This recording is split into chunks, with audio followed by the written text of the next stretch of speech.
प्रसन्न है। और ये प्रदीप यादव जी ये 100 रुपए भेंट देकर सम्मानित कर रहे हैं। भगवान मनवांछित फल की प्राप्ति कराते रहे। सुखदेव जी महाराज समझा रहे हैं परीक्षित इसी यदुवंश में आगे चलकर आहुक नाम के राजा हुए, जिनके 2 पुत्र हुए, देवक और उग्रसेन। उग्रसेन के 9 पुत्र तथा 5 कन्याएं हुई है। बड़े पुत्र का नाम कंस है। कंस बड़ा अत्याचारी है। राजा उग्रसेन ने कंस से अत्याचारों के लिए मना किया। कंस बोला तुम पर बुढ़ापा आ गया, इसलिए तुम्हें राज्य संभालने की बुद्धि नहीं रही। हाथ पकड़कर उग्रसेन को सिंहासन से नीचे उतार दिया, कारागृह में डाल दिया। इस राज सिंहासन पर कंस स्वयं बैठ गया। कंस का राज्य या बड़ा घोर अत्याचार होने लगा। गौशालाएं जलने लगी है, ऋषि जन सताए जाने लगे, कुटियों में धूलियों में गौएं कटने लगे। अब तो पृथ्वी के सब जीवधारी बड़े व्याकुल हो रहे। भगवान से प्रार्थना करे, भगवान द्वापर अंत असुर बहु बाढ़े, करहि पाप हिंसा अति गाढ़े। तब पृथ्वी ब्रह्मांड रोए, कृष तन भई बुद्धि कहाँ खोई। माँ पृथ्वी ब्रह्मा जी के पास जाकर रोने लगी, ब्रह्मा कहाँ सोए हो। अरे विचार करो, इतना अत्याचार होगा तो कैसे भार सहन कर सकोगे। माँ पृथ्वी की बात सुनकर सब एकत्रित हो गए। तब सब देव संग ले लेने, शंकर पृथ्वी आगे कीने, गए क्षीर सागर तट पासा, जहाँ नारायण करहि निवासा। क्षीर सागर के पास जाकर सब रो रो कर अपनी व्यथा सुनाने लगे। तो आकाशवाणी हुई, हे देवताओं, हे ऋषियों, मुझे रो रो कर मत रुलाओ। मेरे वचन पर विश्वास करो, मैं तुम्हारे कष्टों को हरने के लिए आ रहा हूँ। इसलिए तुम भी यादवी रूप धारण करके पृथ्वी पर अवतरित हो जाओ। मैं यदुवंश में तुम्हारे कष्टों को हरने के लिए आ रहा हूँ। ये आकाशवाणी सुनकर सब बड़े प्रसन्न हुए। वहां से अपने अपने धाम आए। गीता में उपदेश भी आया है, यदा यदा हि धर्मस्य ग्लानिर्भवति भारत, अभ्युत्थानम धर्मस्य तदात्मान सृजाम्यहम्। जब जब पृथ्वी पर धर्म की हानि होती है, अधर्म बढ़ता है, भगवान भक्तों के कष्टों को हरने के लिए अवतार लेते हैं। रामायण में समझाया, जब जब होए धर्म की हानि, बाढ़े असुर अधम अभिमानी, तब तब प्रभु धरे विविध शरीरा, हरहि सकल सज्जन की पीरा। जब जब धर्म की हानि होती है, भगवान अवतार धारण करते हैं। सुखदेव जी महाराज समझा रहे, हे परीक्षित, इधर कंस की एक चचेरी बहन थी, देवकी।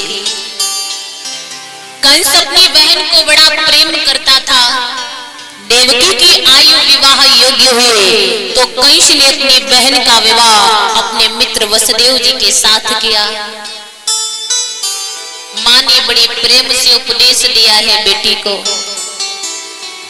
माताओं को चाहिए जैसा व्यवहार वो अपनी बहुओं से अपने लिए चाहती है, वैसा ही उपदेश देकर बेटियों को भी विदा करें। माँ ने बड़े प्रेम से उपदेश दिया। कंस बहन को विदा करने चल दिया है, रथ में बिठाया। वसुदेव जी ने लगाम पकड़ी। कंस बोला, नहीं नहीं वसुदेव, हमारी बहन का रथ आप नहीं, अपनी प्यारी बहन का रथ में स्वयं लेकर जाऊंगा।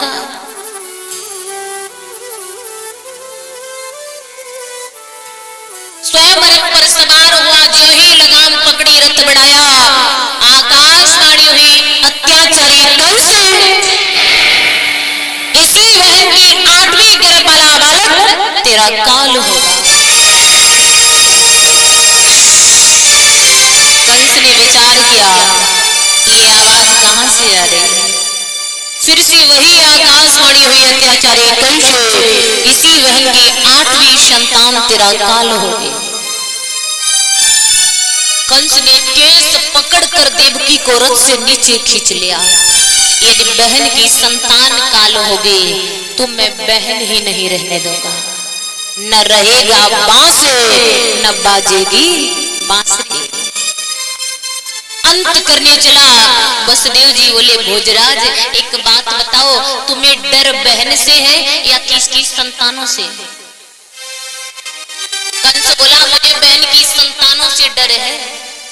वसुदेव जी बोले भोजराज तुम्हें यमुना मैया की सौगंध खा कर कह रहा हूं, गोधन की सौगंध खा कर कह रहा हूं, तुम्हारी बहन की जो संतानें होंगे सब तुम्हारे चरणों में हाजिर करता रहा। संतानों के लिए बहन को मत मारो कंस। देवकी बोली हाँ भैया तू मुझे यहाँ से मेरे घर जाने दे। कंस बोला नहीं नहीं बहन, अब तू घर नहीं, अब तू यहाँ से सीधी बंदी घर जाएगी। दरबारियों को आज्ञा दे ले जाओ इन दोनों को कारागृह में बंद कर दो, इनके हाथों में हथकड़ियां पैरों में बेड़ियां डलवा दो। कारागृह में डलवा दिया। देवकी बड़ी दुखी हो रही है, अरे स्वामी मैं तो बड़ी पापिनी हूँ जो विवाह होते ही होते आपको भी अपने साथ कारागृह में ले आई। जरा ध्यान दी देवकी क्या है, हमारी निष्काम बुद्धि ही देवकी है और वसुदेव क्या है, विशुद्ध चित्त ही वसुदेव है। जब निष्काम बुद्धि विशुद्ध चित्त दोनों का मिलन होता है तब प्रभु का प्राकट्य होता है। कारागृह क्या है, ये संसार ही एक कारागृह है, दुनिया एक जेल खाना है। इसमें कंस क्या है, अभिमान ही कंस है। ये अभिमान रूपी कंस हम सब जीवों को संसार रूपी कारागृह में फंसाए हुए हैं। देवकी वसुदेव उस कारागृह में ज्यादा देर सोते नहीं थे, जागते रहते हैं, प्रभु का ध्यान करते रहते हैं। जबकि हम तो जब से दुनिया में आए हैं तब से सो रहे हैं, तो अभी भी जाग जाओ। धीरे धीरे समय बीता, देवकी के गर्भ से एक बालक का जन्म हुआ। वसुदेव जी से लेकर कंस की सभा में आए। कंस ने पहला पुत्र जानकर वापस लौटा दिया। देवकी बड़ी प्रसन्न हुई, मेरे भैया ने मेरा पुत्र लौटा दिया। किंतु नारद जी विचार करने लगे यदि कंस ने ऐसे ही दया की तब तो इसका पाप का घड़ा भरने में बड़ी देरी होगी। नारद जी कंस के पास आ गए बहकाने के लिए। जरा ध्यान दे नारद कौन है, नारद, जिसकी बात कभी रद्द न जाए, जिसकी बात कभी खाली न जाए, वो नारद है। सतयुग त्रेता द्वापर इन युगों में एक ही नारद हुआ करते थे। किंतु कलयुग में क्या हो रहा है, कलयुग में तो गली गली में दो चार नारद मिल जाएंगे जो घर घर में फूटन डालने का काम कर रहे हैं। उस समय के नारद की एक खासियत थी, उस समय के नारद को आग सुलगानी आती थी तो वो उस आग को बुझाना भी जानते थे। आज के नारद सुलगा देते हैं किंतु बुझाना नहीं जानते। आज मनुष्य अपने दुखों से इतना दुखी नहीं है जितना दूसरे के सुखों से दुखी रहने लगा। जैसे एक बार भोले बाबा मैया पार्वती जी एक जंगल से होकर गुजर रहे थे। मैया पार्वती जी बोली स्वामी आपके साथ चलते चलते मुझे बड़ी भूख लगाई, अब मुझसे चला नहीं जा रहा, पहले मुझे भोजन कराओ। भोले बाबा बोले पार्वती कहाँ भोजन कराएं, अरे यहाँ तो चारों तरफ जंगल ही जंगल है, दूजा कुछ नजर नहीं आ रहा। आगे बढ़ो, कहीं कोई दिखेगा तो वहां तुम्हें भोजन कराएंगे। आगे बढ़कर क्या देखा, जंगल में ही दो मकान नजर आए। एक से भोले बाबा ने कहा भैया मेरी अर्धांगिनी को बड़ी तेज से भूख लग रही, आप इन्हें भोजन करा दो। उसने भोजन कराया। भोले बाबा बोले चलो पार्वती आगे चलते हैं। पार्वती जी बोली अभी नहीं, पहले से वरदान दे दो। भोलेनाथ बोले पार्वती इसीलिए ज्यादातर तुम्हें साथ लेकर नहीं चलता हूँ, दुनिया में जिसे दुखी देख लेती हो उसी को वरदान देने के लिए कहने लगती हो। अरे ये वरदान लेने के काबिल नहीं है, भोग पूर्ण हुई, आगे बढ़ो।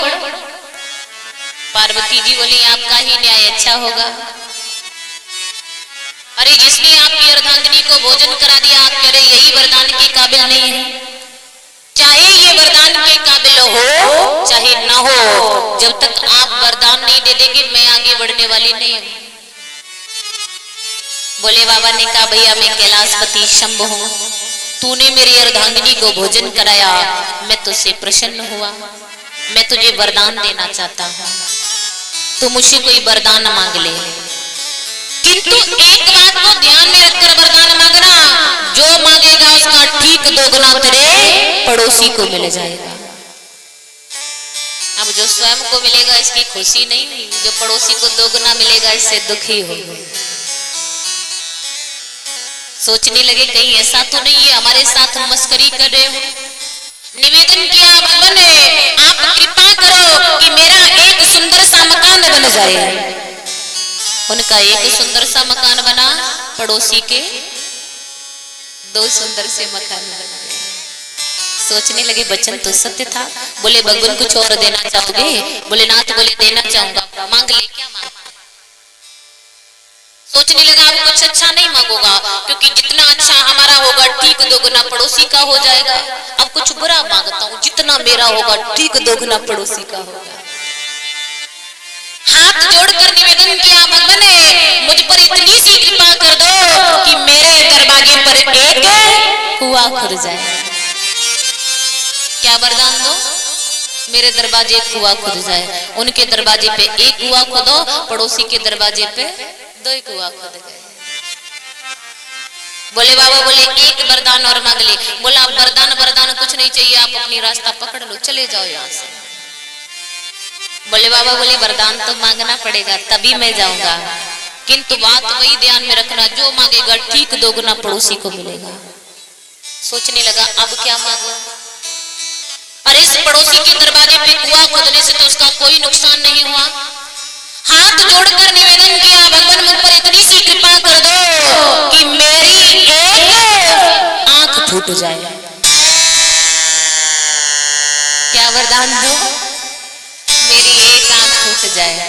उनकी एक आंख फूटी, पड़ोसी की दोनों आंखें फूट गई। अंधे धुंधे पड़ोसी बेचारे बाहर घूमत हुए गए तो वह कुआं में गिर की पड़ोसी की गोविंदाय नमो नमः हो गई। कहने का मतलब पड़ोसी का नुकसान करने में थोड़ा बहुत अपना नुकसान हो रहा तो कोई चिंता नहीं करता, किंतु याद रखना कर भला तो हो भला। याद रखो फूल बेचने वाले के हाथों में खुशबू सदैव रह जाती है।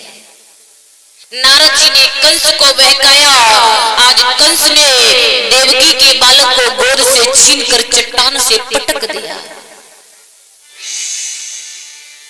इसी प्रकार कंस ने देवकी के नेत्रों के सामने ही देवकी के 6 पुत्रों का अंत कर दिया। अब तो देवकी बड़ी दुखी रह रही है। स्वामी 6 पुत्रों का जन्म हो चुका है, अब तक कोई बालक गोद में नहीं खेलने पाया। अब ये दुख मुझसे देखा नहीं जा रहा। वसुदेव जी भगवान से निवेदन करे प्रभु कष्ट टालो। संत कहते हैं परमात्मा जैसा समय दे उसी परमात्मा की देन समझकर उसी में मगन रहो। जैसे एक बार एक संत जी ने एक दुराचारी व्यक्ति से समय पूछ लिया, बेटा कितने बज रहे हैं? संत जी को नहीं मालूम था कि सामने वाला व्यक्ति दुराचारी है। जब पूछा बेटा कितने बज रहे हैं, व्यक्ति के हाथ में एक डंडा था, एक डंडा संत जी की खोपड़ी में मारा, बोला बाबा 1 बज गया। और संत जी बड़े प्रसन्न हुए, इतने प्रसन्न खुशी के मारे नाचने लगे। वहां जो लोग थे बोले बाबा तू क्या पागल हो गया? अरे इस व्यक्ति ने तेरी खोपड़ी में डंडा मारा, तू मगन होकर नाच रहा क्यों? संत जी बोले बेटा इसलिए नाच रहा हूँ कि परमात्मा की बहुत बड़ी कृपा हो गई मेरे ऊपर कि इस व्यक्ति से मैंने 1 घंटे पहले समय नहीं पूछा। यदि 1 घंटे पहले समय पूछा होता कितने बज रहे होते? 12। जोर से बताओ कितना? संत जी की खोपड़ी में कितने डंडे पड़ते? खोपड़ी की क्या हालत होती? खस्ता बन जाता। संत जी बोले इसीलिए प्रसन्न हो रहा हूं, बड़ी कृपा हो गई जो व्यक्ति से 1 घंटे पहले समय नहीं पूछा, तो जैसा समय मिले परमात्मा की देन समझकर मगन रहो। आज कैदी भक्तों ने भगवान का ध्यान किया, भगवान ने योग माया को बुलाया। याद रखना, माया का आश्रय लिए बिना भगवान अवतार नहीं लेते। योग माया को बुलाया, जाओ देवकी के साथ में गर्भ को रोहिणी के गर्भ में प्रवेश करो, स्वयं भी यशोदानंद के यहाँ अवतार लो जाकर। योग माया ने वैसा ही किया, देवकी के साथ में गर्भ को रोहिणी जी के गर्भ में प्रवेश किया। रोहिणी जी सगर्भा हुए, दाऊ जी महाराज प्रकट हुए। भाद्रपद शुक्ल एकादशी के दिन दाऊ जी महाराज प्रकट हुए। बोली दाऊ जी महाराज की। दाऊ जी महाराज का जयकारा जोर से बोलो, क्योंकि जब दाऊ जी प्रसन्न हो जाएंगे तभी कन्हैया आएगा। बोलिए दाऊ जी महाराज की। दाऊ जी महाराज ने नेत्र नहीं खोले, जब तक हमारा कन्हैया नहीं आएगा मैं नेत्र नहीं खोलूंगा। मैया यशोदा ने सोचा शायद लाला को नजर लग गई, पूर्णमासी को बुलाया लाला की नजर झराने। पूर्णमासी बोली मैया इस लाला को कोई नजर नहीं लगी, ये लाला तो किसी का ध्यान कर रहा है। और सुन रही मैया यशोदा, इसी लाला के कारण कन्हैया बाल कन्हैया लाओ अवतार लेंगे। आज मैया यशोदा ने ये सूचना सबको देकर प्रसन्न किया। यशोदा कौन है? यश ददाति इति यशोदा, जो यश सबको दे दे, अपयश स्वयं ले ले, वो यशोदा है। आज हम यश स्वयं लेना चाहते हैं, अपयश दूसरों के सिर मर देना चाहते हैं। और नंद कौन है? जो सभी को आनंद दे, वही नंद है। आज सांडिल्य जी के कहने पर सभी गोकुलवासी एकादशी का व्रत करने लगे हैं। एकादशी महाव्रत होता है, इस व्रत का सभी को पालन करना चाहिए। इधर देवकी के 8वीं गर्भ की बारी है, कंस के यहाँ बड़े जटिल पहरे लगवा दिए गए हैं। नवमास परिपूर्ण होने को आए, मन बुद्धि पंच प्राण आदि की शुद्धि हुई है। पंच प्राण क्या होता है? प्राण 5 प्रकार के होते हैं। कौन कौन? प्राण, अपान, समान, बयान और उदान। इसमें से किस प्राण का क्या काम होता है? जो प्राण नाम का प्राण है, ये हमारे आंख, कान, नाक और मुख में काम करता है। अपान नाम का प्राण अंतड़ियों में मल निकालने का काम करता है। बयान नाम का प्राण शरीर में रक्त का संचार करता है। समान नाम का प्राण संपूर्ण शरीर में समान रूप से पोषक तत्व पहुंचाता है। और उदान नाम का प्राण आत्मा को एक शरीर से दूसरे शरीर में ले जाता है। मन बुद्धि पंच प्राण आदि की शुद्धि हुए। इनकी शुद्धि हो जाने पर परमात्मा के दर्शन की व्याकुलता बढ़ जाती है, फिर दर्श के बिना चैन नहीं पड़ता। धीरे धीरे भादों का महीना आ गया, अष्टमी तिथि है, आधी रात्रि का समय है, पानी बरस रहा है। पानी की बूंदों से पृथ्वी पर उगी हुई हरी घास ऐसी लग रही है मानो जैसे पृथ्वी किसी हरे वस्त्र को धारण किए हो। जब परम शोभायमान घड़ी आए, चंद्र रोहिणी नक्षत्र में आया, नदियों का नीर निर्मल हुआ, शीतल मंद सुगंधित पवन चलने लगे हैं। रात्रि के समय ही पुष्प खिलने लगे हैं, भौरे गुलजार कर रहे हैं, पक्षी मीठे स्वरों में गान कर रहे हैं। ऐसे समय पर भगवान ने उस कारागृह में अपने चतुर्भुज स्वरूप को प्रगटाया है। बोलिए चतुर्भुज नारायण की। आज हथकड़ियां बोड़ियां खुल गई, कैदी भक्तों के पहरे वाले सो गए, जेल के ताले टूट गए। एक बात विचारणीय है। जब वसुदेव जी का ब्रह्म संबंध हुआ तो वसुदेव जी को बंधनों से मुक्ति मिल गई, किंतु जैसे ही वसुदेव जी माया को लेकर आए थे वैसे ही फिर से बंधनों में बंध गए थे। इसलिए माया के नहीं ब्रह्म के पीछे पड़ी है। और ये तो कारागृह के दरवाजे हैं। जो परमात्मा का ध्यान करता है उनके लिए तो मोक्ष के दरवाजे भी खुल जाते हैं। आज भगवान ने समझाया, भक्त मैं अवतार लेने जा रहा हूँ। हमारा अवतार होते ही होते हमें यशोदानंद के यहाँ गोकुल में पहुंचा देना। वहां हमारी योग माया ने अवतार लिया है, उसके बारे में किसी को जानकारी नहीं है। वो कन्या आप कंस को दे देना। इस प्रकार समझाते हुए आज भगवान दो छोटे छोटे हाथों वाले बाल कन्हैया लाल बन गए। बोली बाल कन्हैया लाल की। अभी नहीं मालूम पड़ा प्रभु का अवतार हो गया। जोर से जयकारा बोलो, बोलिए बाल कन्हैया लाल की।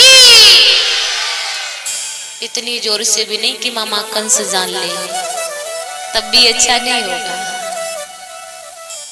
आज वसुदेव जी महाराज ने बाल कन्हैया लाल को एक छपरिया में रख लिया।